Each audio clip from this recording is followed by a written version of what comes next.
Okay, so today we are going to be talking about the criterion for triangles to be similar. So first things first, it's very important that you do know the symbol for similar. So the symbol for similar looks like this. Here it is. So it's really just the squiggle that's on top of the congruent symbol that we're used to using. So make sure you know what the symbol for similar is. Now, if you look at the question, it says, what does it mean for figures to be similar? So for figures to be similar, they are going to be the same shape. Corresponding angles are going to be the same. We'll say equal.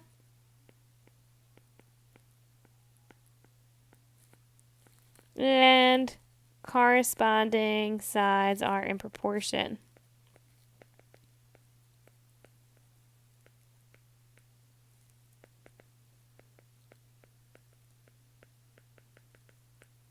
So, when we have similar shapes or similar figures, it's important to know that there was some kind of dilation that happened. So therefore, let's write this down. All corresponding angles are congruent, and all corresponding sides are in proportion. Now, if you don't get anything from this lesson, there's only two facts that I really need you to know. That is, all corresponding angles are congruent in similar triangles, and all corresponding sides are in proportion in similar triangles. These two facts are always going to come up, especially in this unit. So please be sure that you know anything regarding similarity, similar shapes, really for this lesson, similar triangles, our corresponding angles are congruent and our corresponding sides are in proportion. So make sure you know those two facts. So let's talk about the three different criterion for which we can say two triangles are similar. So before we do anything, just do me a favor. There is a typo on the sheet, so go ahead and change that. So you're going to cross off this 24, and we're going to make this 24 a 25. So angle F should really be 25 degrees. So go ahead and do that. All right, so the first criteria that we're going to go over is angle for similarity. So now, if at any point you find I'm going too fast in this video, the beauty of it is you can pause it, finish writing down what you'd like to write down from the video, and then hit play. So just keep that in mind if you find that I'm going too fast. All right, so what angle for similarity shows us is that two pairs of corresponding angles are congruent. If two pairs of corresponding angles are congruent, then the third pair will automatically be congruent. So let's take a look at what I mean here. So angle B is 95 degrees. Now, angle E is the corresponding angle, and that's also 95 degrees. Now, let's take a look. I also am given angle A is 25 degrees, and the corresponding angle to angle A is angle F, and that's also 25 degrees. So we do have angle for similarity since we have two pairs of corresponding angles. So let's write this down. So angle shows two pairs of corresponding angles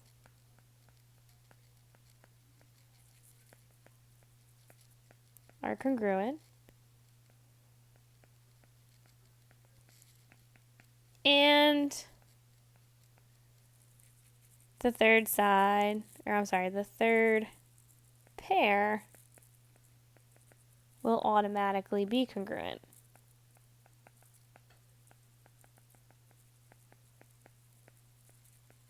So again, you only need two pairs of corresponding angles to be congruent because we can assume the third side will be congruent. The third angle will be congruent. So therefore, angle ABC and angle FED are similar triangles because of angle for similarity. All right, so that's the first criteria. So the second criteria, let's take a look at it. This is going to be your side for similarity. So let's write this down.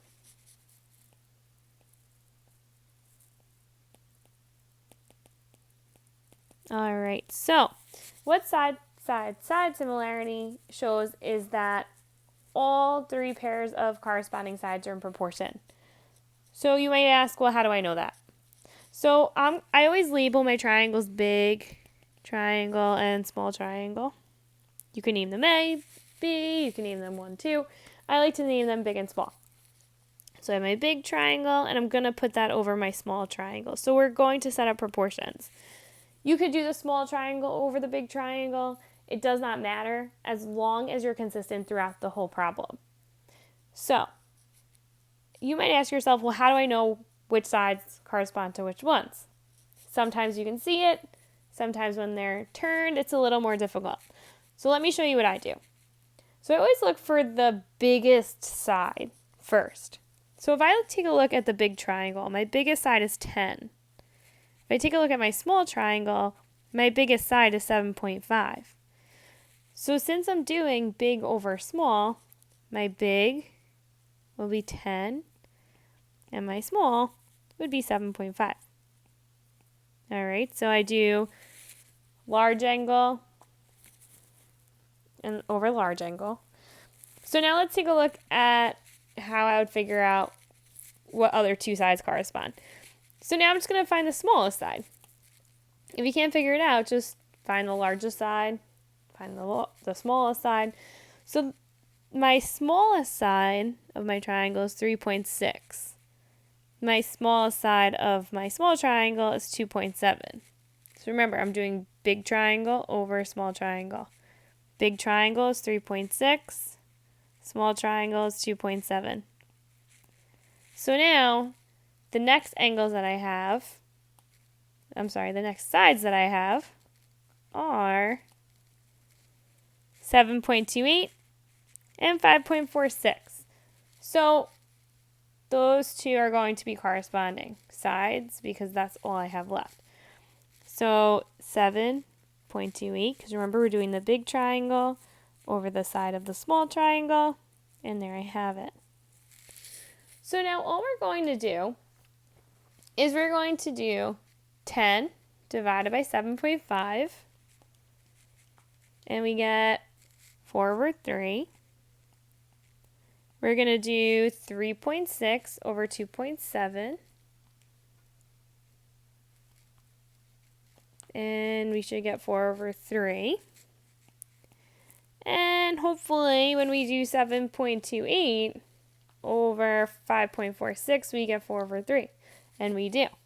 So since we have all three of those equal to each other, then we have two similar triangles since my corresponding sides are in proportion. So side similarity. 3 pairs of corresponding sides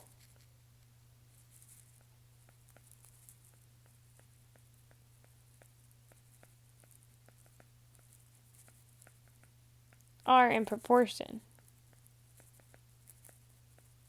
And that's all there is to it. Because remember, in similar triangles, corresponding sides are in proportion. Remember, that's a fact that we learned in the beginning of this.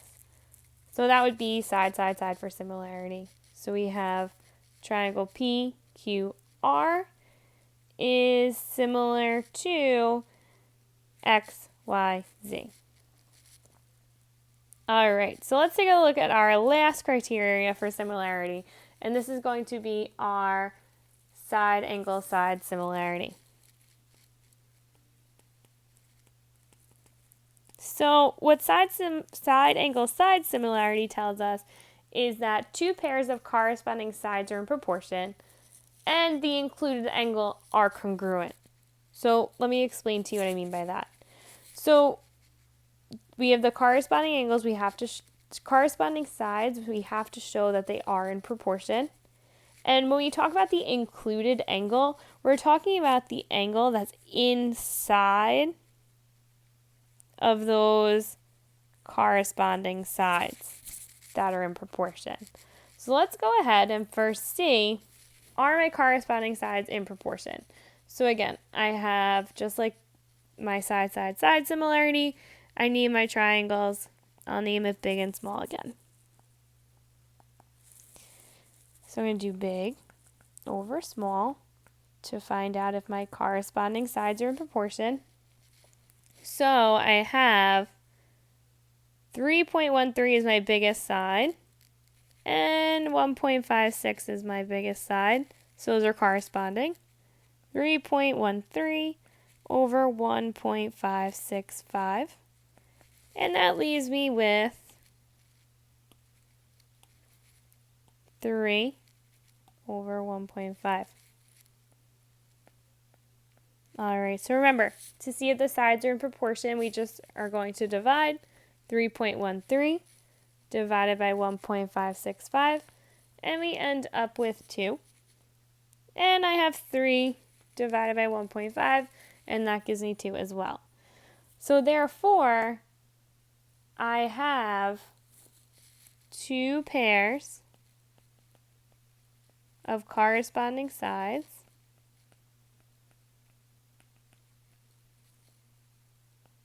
in proportion. And remember, in order for these two triangles to be similar, the angle in the middle of these two corresponding sides need to be equal to each other. So let's see. So I have 75.96 and 75.96. So therefore, the included angle, we'll say angles, are congruent. So there you have it. You have the 3 criterion for similar triangles. So remember, we have angle, angle.